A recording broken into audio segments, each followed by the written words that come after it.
somebody is not here. Okay, we're recording now. So I'm going to get rid of the video. Well, it was pretty amazing, don't you think, that video? That they could do all that with their bodies. Yeah, so it's really nice. So welcome to the very last week of class. Live class, not class in general.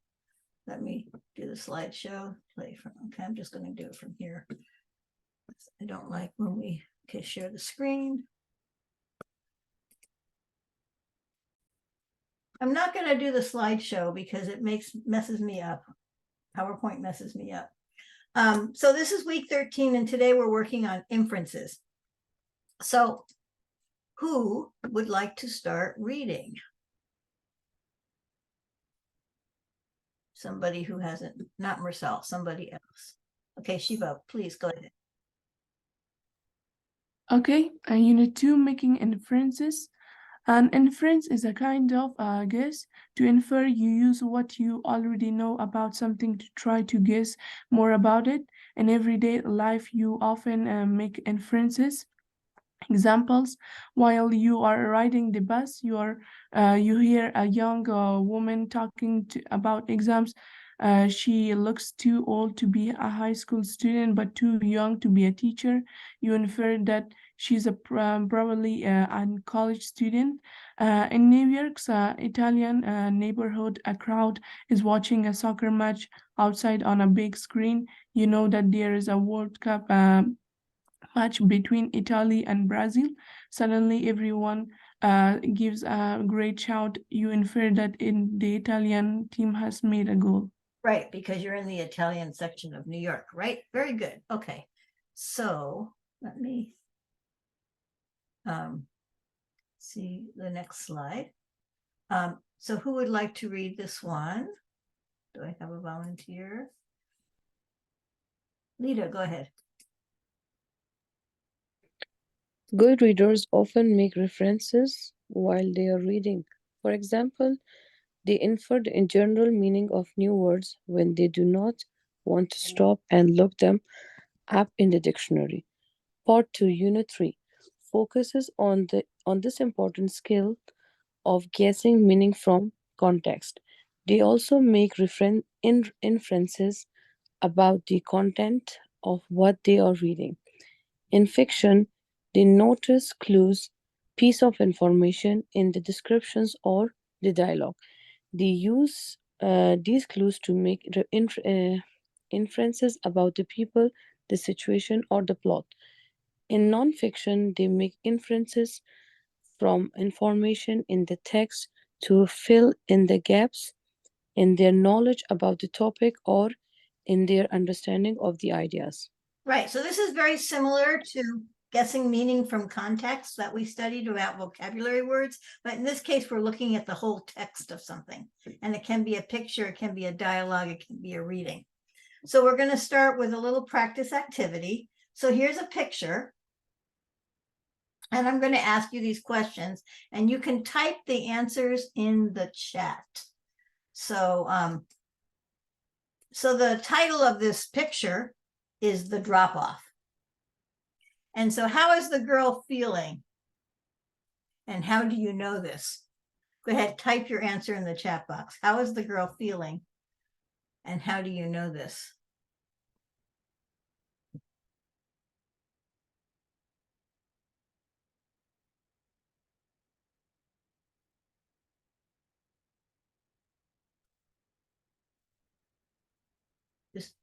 She's feeling sad. Oh, Lita, don't do direct message. Type to everyone so everybody can see your answer. Lita said she's feeling sad.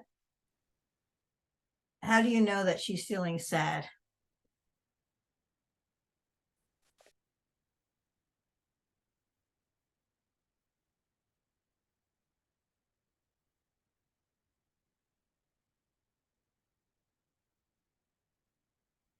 Okay, good. Very good. And why do you think she's feeling that way? Why do you think she's feeling that way? Okay, good. She'll miss her father. Great. And who is the man? That's an easy question now. Who is the man?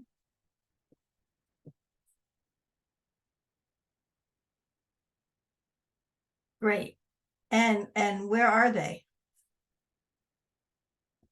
Where do you think they are?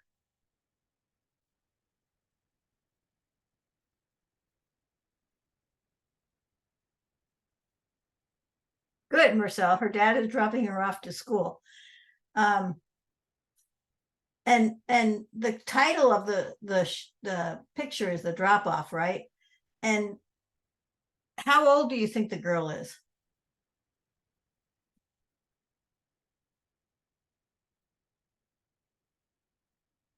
Based on what you just told me about 8, that's kind of old. 8, 10? When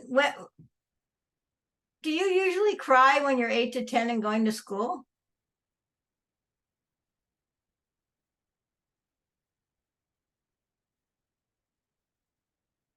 No. Okay, so when do you think you cried when you went to school? 5. Good, Sahar.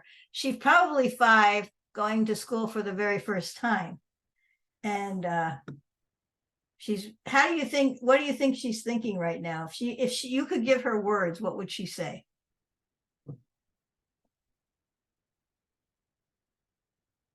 What would she be saying to her dad?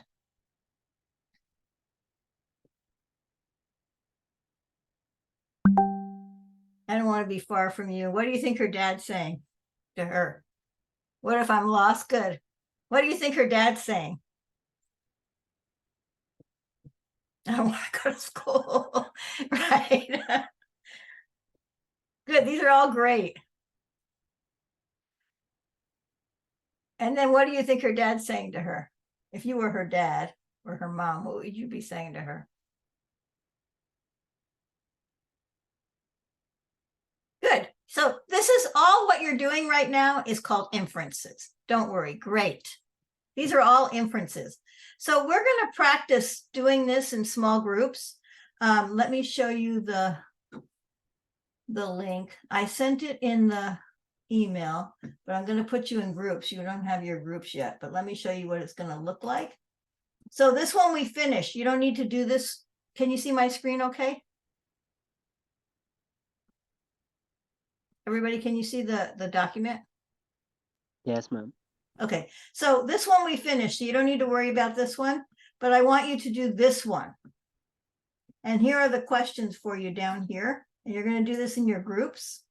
I want you to divide yourselves up into 3. Well, you may be more than 3 people, but at least 3 people take on leadership role.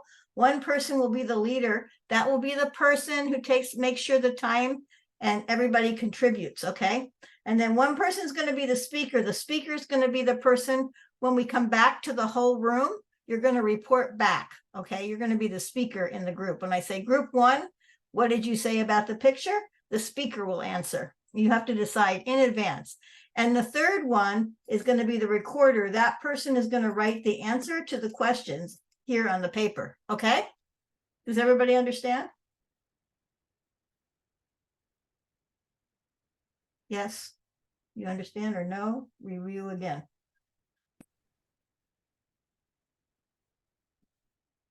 You're going to do another picture just like we just did. Okay, so I'm going to put you into groups now. Let me stop sharing. And I put in depending on what group you are, you will open up the document. So I'm going to do this automatically so you get into different groups. So we'll do 6 groups. And here we go. Okay, everybody's got a group. Roya, you'll be in room 1, but you probably will have to do it by yourself again. So there's 3 people in a group, which is perfect, except for room 6. In room 6, there's only 2 people. Some people are missing today. So, yeah. Room 6, you only have 2. There's Sahar and Sarifa, okay? So I'm going to open the rooms and I'm going to give you like 5 minutes to work on this together, okay? And let me know if you have any questions, okay? Here we go, opening the rooms.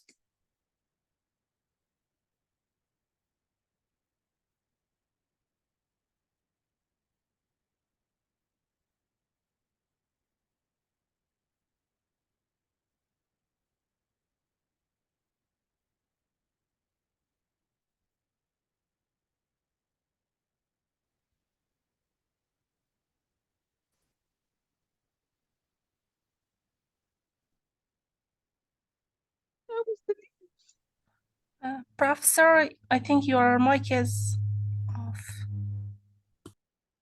Correct, my mic was off. Thank you very much, everyone. Thank you for letting me know my mic was off. So I think the class is smaller today than usual because the breakout rooms were very small.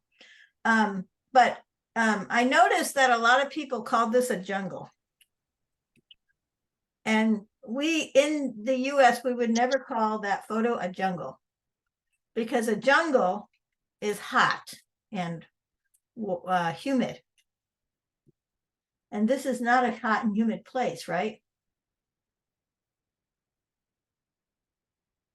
So we couldn't call this a jungle. We would call it a forest or woods.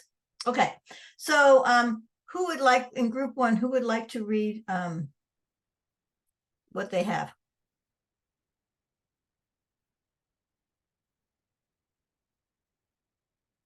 Group one. Hello, ma'am. Hello, Steve. Let me just. So we couldn't finish, ma'am. We talked about. Okay, well, talk about what you know, what you talked about. So the first one, we thought that it seemed to be a jungle, which we were wrong about. So it is a forest. The next one, when is this? This is probably winter because there is snow and it seems to be very cold. And we guessed that it is morning, but we do not have any reason why we say it is morning. Oh. That's a good observation. Maybe the shadows. Yeah, perhaps, but we do not have a solid answer for that. Okay. And the next one, what is the woman doing? Probably she is walking her dog. And she is seeing a heart carved on into the tree. Okay, Sadiq, stop there and let's have group two take over. Okay, thanks. So Sadiq said, Yeah, go ahead. okay. I'm the speaker of group 2, ma'am. So, who carved the heart on the tree? Why did they do it? Why this tree? We inferred that maybe it was her husband. The why is show their love for each other and just draw a heart on to like put it forever in there. And why this tree? It was not very answerable. I don't know why they choose this tree specifically. The other question is, why is she touching it? Maybe because she remembers all the great memories of her and someone other half, maybe. So Okay, great. But let's have group three take over from here.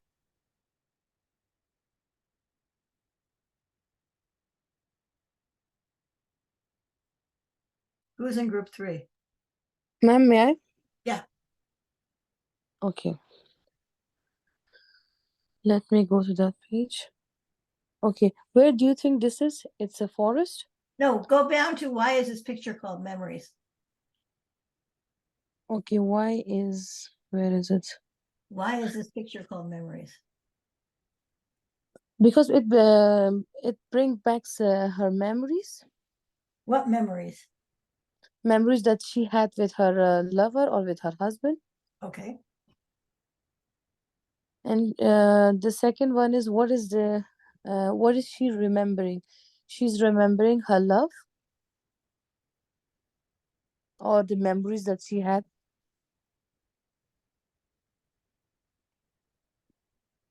Okay.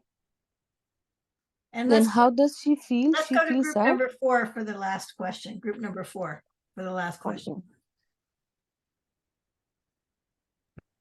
Yes, the last question is, how does she feel?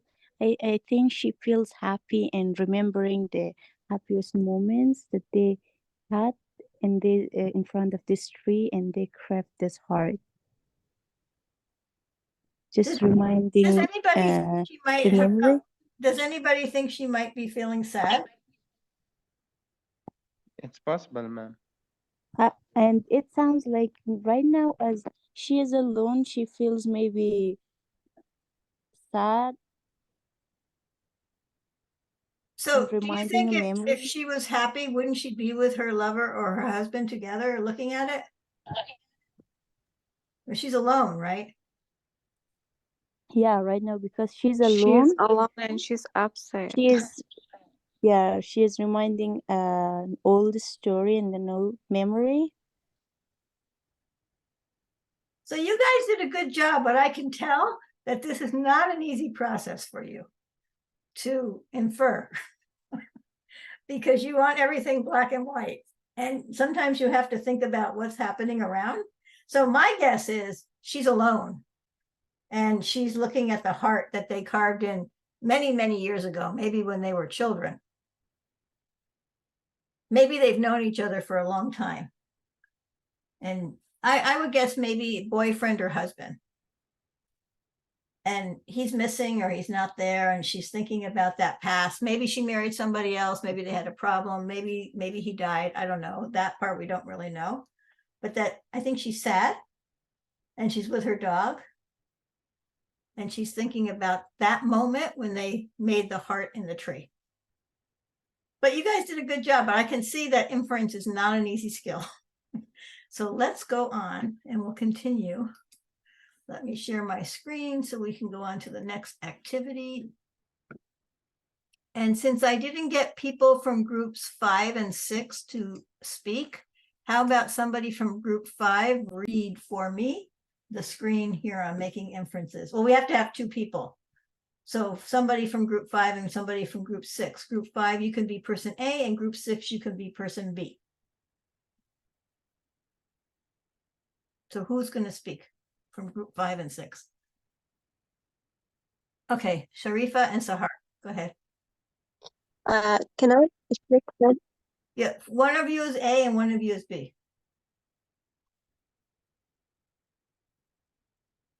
Okay.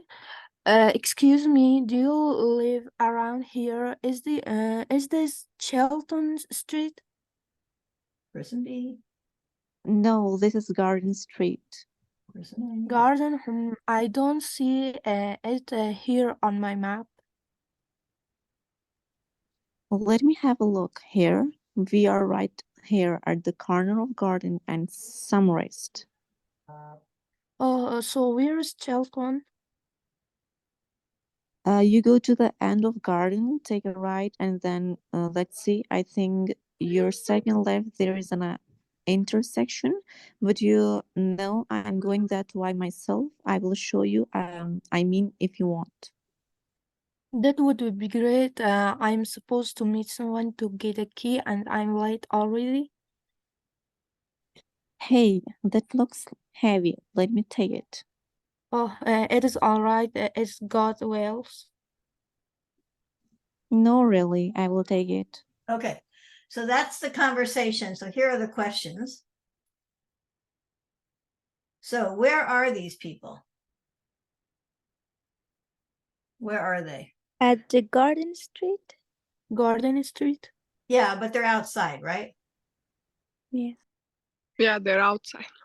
And what's happened to person A? What's happened to person A? He is lost, maybe He's looking for some place for Shelton Street. Good. What do you tell me what you know about person A besides that? He is carrying something with wheels, maybe a cart or something with heavy load on it, and he wants to have a key from someone. Why? He maybe moved in newly in this neighborhood, so he needs a key. Somebody else want to give me some ideas? Maybe he or she's not familiar with in this neighborhood. Why? She moved in like recently,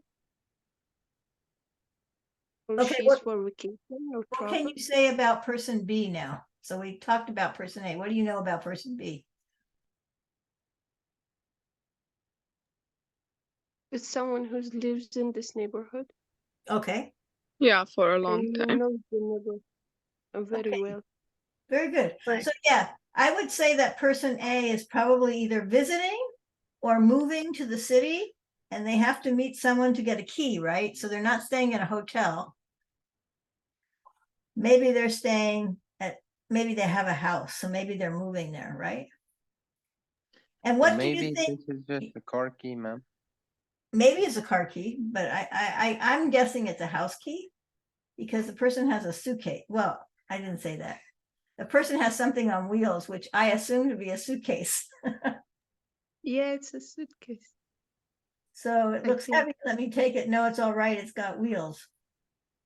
So yeah, it's a suitcase. So I'm thinking the person is, I would want to say visiting, but because they need to meet someone to get a key, it's probably not a hotel room, because when you go to a hotel, you go to the front desk and get the key. You don't meet a person, right?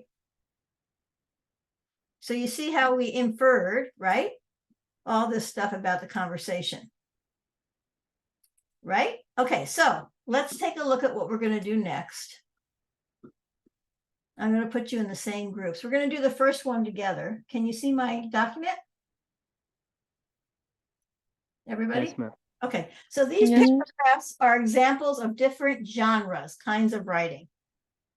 Read each paragraph and choose the appropriate genre from the box. There are 2 extras. Okay, so we're going to read paragraph number 1 together. Do I have somebody who hasn't read? So Marcel, not you. Somebody who's been quiet today. Okay, who's not? Go ahead. Hausna, sorry, Hausna. New York, a metal suitcase caused a bomb scare near Times Square on Friday. The suitcase was discovered at the side of the road on 18th Avenue between 46th and 47th Streets at 11:52 a.m. Part of 8th Avenue was closed off to vehicles and pedestrians. While the bomb squad examined the suitcase. According to city officials, it was not a threat. It contained tools, not explosive. Within an hour, the street had been reopened. It's likely that the suitcase fell off the back of a truck. The police were holding it for the owner at the central station. Okay, so if you had to guess, so A is product information on a package. B is an encyclopedia article. C is an online advertisement. D is a letter from a nonprofit organization. E is an email message from a bank. F is a newspaper article. And G is a college textbook. Everybody type in the chat box what you think the answer is here.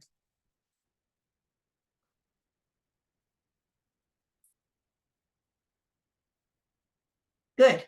Newspaper article. So that's what you're going to do in your groups. I'm going to give you about 5, well, maybe 7 minutes. There's 3, 4, 5 of these paragraphs, and you're going to pick a genre in your groups. Okay. So I'm going to put you back into breakout rooms. We'll go with the same breakout rooms as before. Let's see. Everybody's in one. Yeah. Okay. I'm going to give you, go back. It's exercise 2 on the same document. Okay. There you go. Go ahead to your breakout rooms for about 5 minutes or 7 minutes, maybe 7 minutes.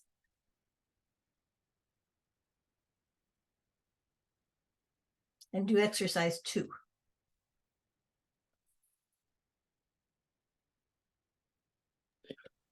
Professor, how about me? You're in assigned. Okay, I'll put you in room 6 because they don't have very many people. And Zara, I'll put you in room 4. Well, you must be in a room. How's now? I'll put you in room 4. Why isn't it working? Okay, let me do 4. And then who else? Now I'll put you in room 3. Oh, no, I'll put you in room 1. All right, now you're assigned.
Hello, welcome back.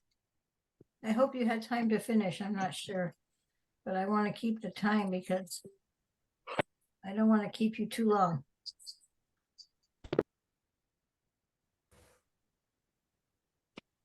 So is everybody back? Yes, Professor.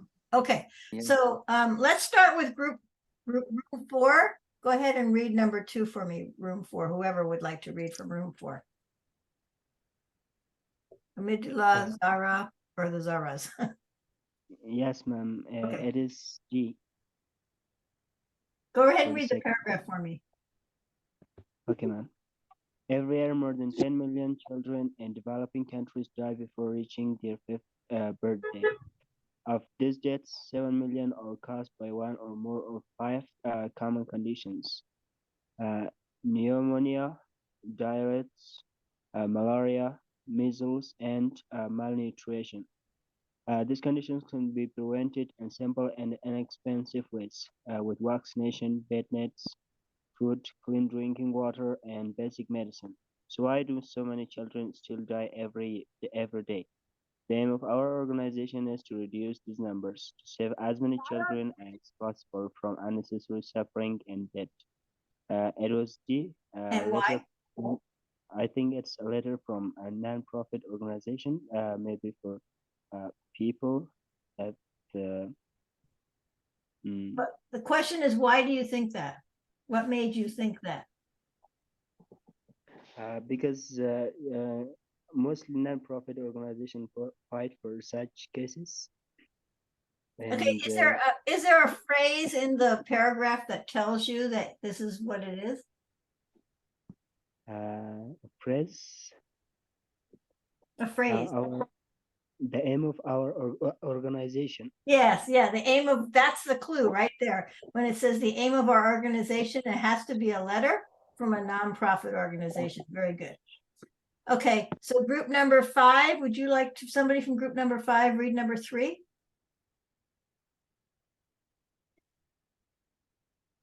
Ahmad, Mahdi, or Razia? May I read, ma'am? Yes, please, Mahdi, go ahead. Okay. This message is personal and confidential. If you are not the intended recipient, please notify the sender and do not use or share this message. This message does not include offers to buy or sell financial products or services. Any offers to buy or sell financial products or services that appear to be linked with this company are fraudulent. What is this, ma'am? Fraudulent is Fraudulent. illegal.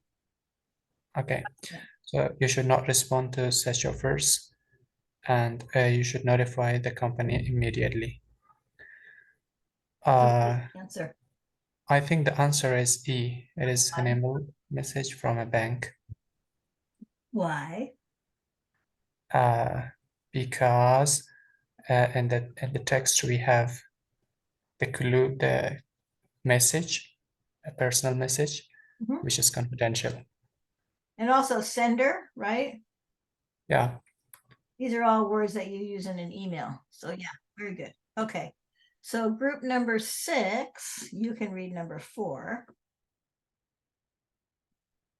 We have Muhibullah, Sahar, and Sharifa.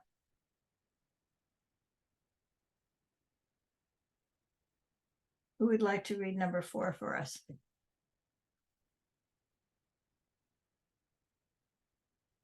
No? Yes, Professor. Okay. For a delicious and satisfying cold snack, lunch, or meal, soak 1/4 cup Hades old country muesli. Muesli, it's a kind of cereal. Okay, muesli, and 1 second cup yogurt for 5 to 10 minutes. The Swiss soak it all night, or try soaking it in fruit juice or milk. Mix 1 serving. For a wonderfully delicious hot cereal, add 1 second One or half, 1/2. Muhibullah, 1/2. 1/2, yeah. 1/2 mostly to 1/2 cup water or milk and bring to boil. Cook on high heat for 3 to 5 minutes. Microwave directions: place in cover bowl and cook on high for 3 to 5 minutes. Mix 2 servings. Mom, could you show the answers? What do A, you, B, C, the yeah, options. right Yeah, here, yeah, thank you. A, B, Thank C. you. Thank you. This is a product information package. Very good. And what clue gives you that information? The clues that the microwave directions. Right, and all the detail about the food, right? Yes. Okay, so group number 1, would you like to read number 5? Okay, go ahead. Who's not? Hausna, sorry. Hausna, go ahead. Okay. Early life, and Eleanor Roosevelt was born in New York City in October 1184. Her parents, Elliot and Anna Hall, Roosevelt, It's were Roosevelt, members of Roosevelt. socially important families, and okay, Roosevelt, mhm. And she was niece of President Theodore Roosevelt. Roosevelt. She had an intensely okay.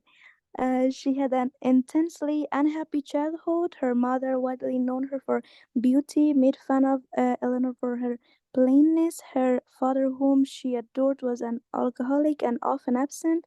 Her parents died when she was still quite young, and she was raised strictly by her grandmother Hall. I think it's B. Very good. Why do you think that? Well, because it's a piece of information about that person. Yes, and you know, she was the first lady. She was Theodore Roosevelt's wife.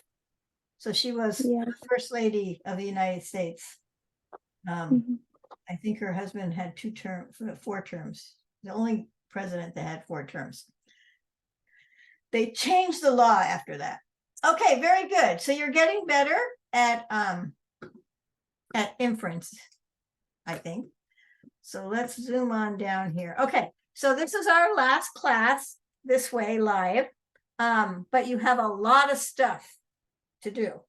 And I want to go over this. And just because we're not meeting live, you still have me for questions, okay? So don't assume anything. If you don't understand something, text me, okay? Because I don't want you to make a mistake because you don't understand. So we're going to go over this really carefully. I'm going to show you here. So we are on week 13, and you are working through this. Many of you had a problem on this, and I sent it back to you because inferences is so important in reading that I want you to understand, especially question number 5. You cannot find the answer to number 5 in the text. You have to make an assumption. So now that you've practiced doing that, go back to that worksheet if I sent it back to you and try to figure out how to answer number 5. And then we have the same lessons 1 and 2 for the academic word power, which you guys are great at doing. Now, you are going to have a test on suffixes and prefixes, and the test will be from this paper right here that says suffixes and prefixes examples. I'm going to show you this. These are all the suffixes. The prefixes are here. The suffixes are here. You need to know these before you take the test. So take a look at this. And then, as always, I made you a quiz, a practice quiz, a game right here. So you can practice the suffixes and prefixes before you take the test. The test is on Sunday, December 3rd, for the suffixes and prefixes. You have only 8 minutes. You have 10 questions. You have to do it between Sunday, between 8 and 12. Okay. Any questions about that? No, ma'am. Okay. So the this is the paper for you to look at. We went over suffixes and prefixes, but I didn't go over all of them. So you need to look at this and then take the review game. Okay. So you can practice before the test. Okay. Then let's see what else we have here. Okay. Let's go down to here. We finished with that. Okay. We have one more discussion. Now this discussion, I made a lot of detail in here for you. This is part of your final grade. Okay. It doesn't go in the discussion grade. And so here, I'm going to read this to you. Here's the article. And then answer the following question. In the last line of the article, the author reminds readers that eventually we will be the ones whom people in the future will imagine when writing about the past. How do you think people in the future will write about your life? So you need to take in your comments. So here, I gave you some hints here. I hope you will take in my comments to you over the semester. Start your response by summarizing the reading. This is how you connect your response to the reading. The second paragraph should reflect how the reading helps you answer the question. Please answer the question, how do you think people in the future will write about your life, as part of paragraph 2. Finally, summarize what you wrote in the final paragraph. Write between 300 and 350 words. So this is organized. I organized it for you. Okay. So please take the time to do this. Take this assignment seriously because it is part of your final grade, and listen to all the feedback I've given you all semester. And I really want you to dig deeper in your responses to your classmates. Ask them questions and then answer the questions that your classmates ask you. Try to have a dialogue with your classmates. This is the way to create an engaging discussion. So this is it, the last discussion. You're going to be in groups again. You need to have the original response is due Monday, December 4th. And your responses to classmates are due by Wednesday, December 6th. Any questions about that? Okay. No, miss. All right. So that's the discussion. Where am I? Okay, so that's the end of week. Here's your reading text. Here's the discussion. This is this is a practice. This is due December 3rd. Some of you have already started this. There's a worksheet, there's a reading, and then there's a worksheet. You can find the reading, just in case you didn't see, the reading is here under where it says reading text, right here. You will find the reading. Food for the 21st century, insects. So this is a 0-point assignment. It's for attendance, okay? So do that by December 3rd for your attendance. Okay, then week 14, there's no class, but you have a lot of tests. So you have the prefix and suffixes quiz. You have unit 6, lessons 3 and 4. Okay, just like before. And then Wednesday, you have a reading quiz, the final reading quiz. And here's a practice. So this is the practice for you. This isn't actually the final. The final is in week 15, but this is a practice activity. So please take it, because this way you'll know how well you're going to do. So here's the text for the reading. And here is the quiz. Now, wait, hold on. Sorry. I did not mean to hurt your eyes. This quiz is only open between 9 a.m. and 12 p.m. on December 6th. It's a quiz. It's to give you practice. My recommendation is do not read the article until you get to the quiz, because if you read it in advance, you'll have a benefit that you won't have when you take the final, because on the final, you don't get to see the article until you start. So do you understand what I'm trying to say? Try to make it as close to the actual final as you can. So don't read the article before you take the quiz. There's no time limit on this. Now on the final quiz, there's a 40-minute time limit, but I think that's enough time for you guys. But you don't read the article in advance, because if you read the article in advance, you're not going to get practice. And then Thursday, December 7th, you have a quiz for the last unit of the academic word power. So quiz. remember, you can text me anytime. Hopefully this is all on your calendar. And then week 15, you have the final quiz. Let's take a look at that. Okay, so again, you won't be able to download the text, I hope, until the end. You have 40 minutes and 15 points. This is your final. Is everybody okay with all these tests? Yes, ma'am. So I just want to say, I'm very proud of you guys. The oral test that you all did was fantastic. Everybody passed. And that's amazing. You all did really well. And I really, really enjoyed teaching all of you, and I'm going to miss you. So that's all I have to say. I was really glad to get a one-on-one with all of you so I could actually see what everybody looks like. It was very nice.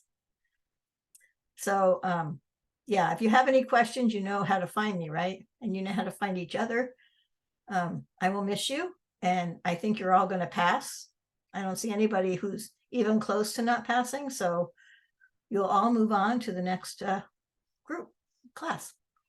Do you have any questions for me? Thank you, ma'am, very much. We are also going to miss you very much. And don't forget, please, let me share my screen one more time, because I think many of you have already done it, but you need to make sure that you do the evaluation. I'm going to put the link in the chat for you,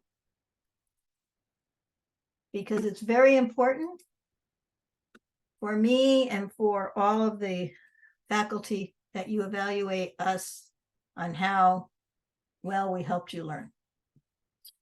And I just want you to remember, you get up every morning and remind yourself that you can do this no matter what all the problems are.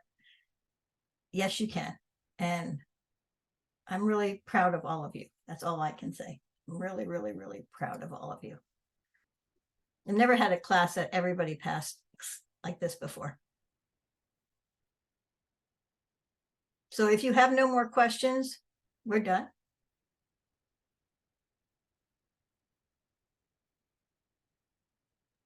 Bye, ma'am.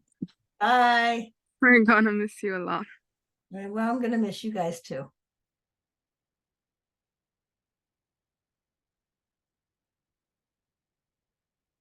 Bye, ma'am.